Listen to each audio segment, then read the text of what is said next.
Представься. Десент. Михаил Петрович? Десент Данилович.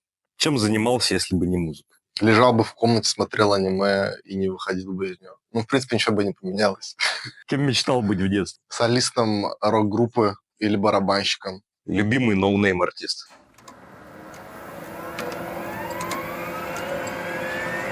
Как пришел из рэпа в рок? Но я скорее вернулся в рок. Я изначально был в роке, а потом пришел в рэп с SoundCloud. Потом меня заебало, и я опять вернулся в рок к истокам. Чем вдохновляешься? Болью своей. Важный совет начинающему артисту.